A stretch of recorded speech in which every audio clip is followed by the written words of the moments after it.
오늘 함께 묵상할 성경 말씀은 예레미야 14장 1절에서 12절 말씀입니다. 예레미야 14장 1절에서 12절 말씀입니다. 오늘은 10절, 11절, 12절 말씀을 읽겠습니다.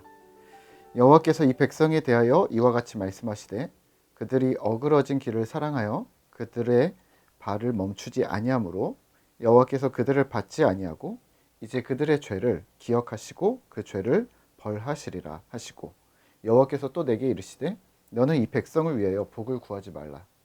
그들이 금식할지라도 내가 그 부르짖음을 듣지 아니하겠고 번제와 소제를 드릴지라도 내가 그것을 받지 아니할 뿐 아니라 칼과 기근과 전염병으로 내가 그들을 멸하리라.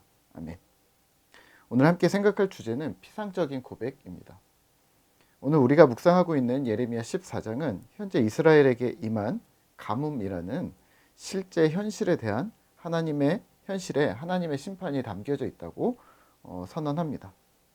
당시 가뭄의 고통을 겪고 있는 이스라엘을 향해 하나님이 주신 메시지는 이 가뭄은 하나님께서 보내셨고 이유는 그들의 죄 때문에 보내어진 그러니까 언약을 불이행함으로 인한 저주라고 선언하십니다.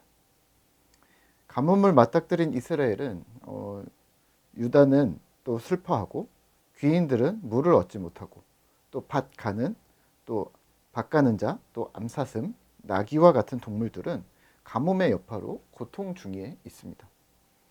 1절에서 6절까지 등장하는 부끄러움이라는 단어는 수치라는 단어로 바꾸시면 좋을 듯 하고요. 이 수치는 바로 하나님 앞에 선 죄인의 죄과로 인한 수치라고 이해하시면 되겠습니다. 그러니까 무슨 부끄러움이나 소심함 이런 걸로 이해하시지 마시고 하나님 앞에서의 인간 존엄이 손상된 수치로 보시면 되겠습니다.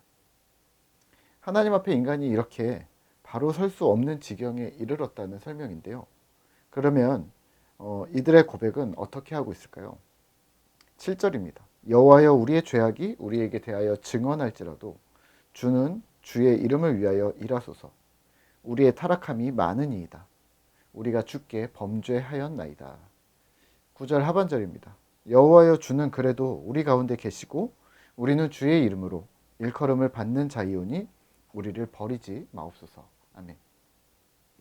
이렇게 고백합니다. 하나님, 우리가 범죄하였습니다.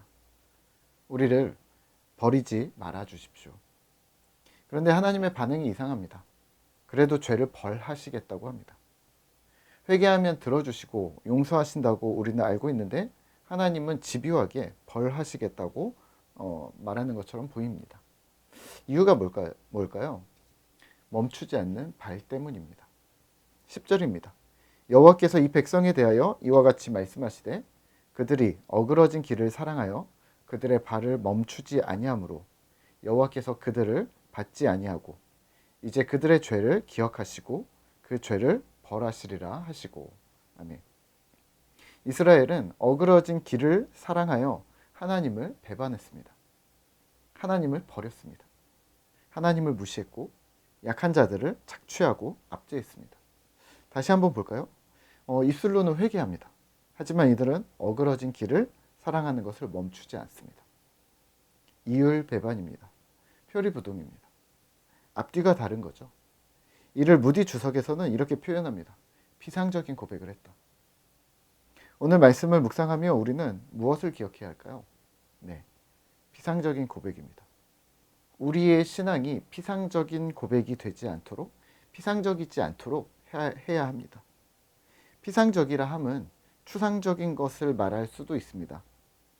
형이상학적인 것처럼 어떤 규정되어져 있지 않은 사랑, 믿음, 소망, 인내, 성실 이런 것처럼 그런 것들을 말하는 것이기도 합니다. 하지만 신앙에서의 피상성은 내적 믿음과 외적 믿음인 삶이 일치하지 않는 것을 말한다는 걸 기억하셔야 합니다.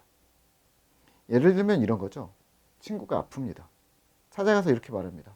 아이고 저런 어떻게 합니까? 이웃이 또 경제적으로 어렵다고 합니다. 아이고 저런 어떻게 합니까? 수해로 어려움을 당한 사람들이 있다는 소식을 듣습니다. 아이고 저런 어떻게 합니까? 다양한 상황에 똑같은 멘트로 일관하면서 요즘 말로 영혼 없는 대화를 합니다. 마음이 거기에 담겨져 있지 않고 실제 슬픔, 안타까움, 간절함들이 묻어있지 않습니다. 기계적인 반응이라고도 볼 수 있고 또는 직업적인 반응이라고도 말할 수 있겠죠. 근데요, 우리의 신앙이 하나님과 세상을 향한 우리의 믿음이 그렇게 해도 되는 걸까요? 네, 그게 안 되는 겁니다. 이게 피상성입니다. 거리를 두고 기계적으로 반응하고 일관된 태도로 접해도 하등의 문제가 생기지 않을 것이라고 생각합니다. 왜요? 누구한테 하는 건데요? 하나님한테인데 말입니다. 하지만 우리가 잘 알고 있습니다. 연애를 하거나 결혼 생활을 해보셔서 잘 아실 텐데요. 그겁니다. 모든 상황이 똑같지가 않습니다.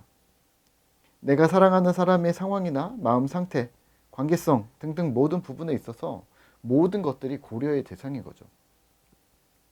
민감하게 반응하지 않으면 사랑을 얻어낼 수 없는 것이죠.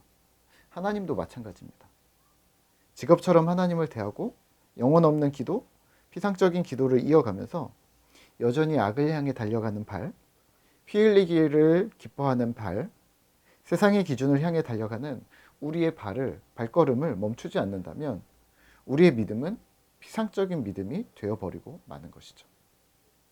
피상적인 믿음은 피상적인 고백을 할 것이고 피상적인 사랑을 나누게 될 것이고 피상적인 피상적인 예배, 피상적인 기도와 피상적인 신앙생활을 하게 될 것입니다. 오늘 우리는 무엇을 해야 할까요? 항상 말씀드리는 것은 신앙과 삶의 일치입니다.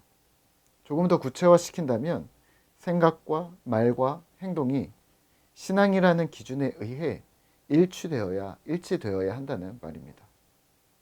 우선 말씀을 묵상을 통해 예수 그리스도가 우리 생각의 기준이 되셔야 합니다. 그리고 그 기준이 내 말과 행동의 기반이 되어야 하는 것이고요. 그렇게 하나씩 일치시켜 나가는 것입니다. 한 가지씩 매일 하는 겁니다. 주님의 은혜가 실제 나의 삶에 오늘 하나씩 실현되도록 피상적 믿음이 아닌 실제적인 믿음이 되도록 주의 은혜를 구하고 도전하고 결단하시기를 부탁을 드리겠습니다. 오늘도 주님의 은혜입니다.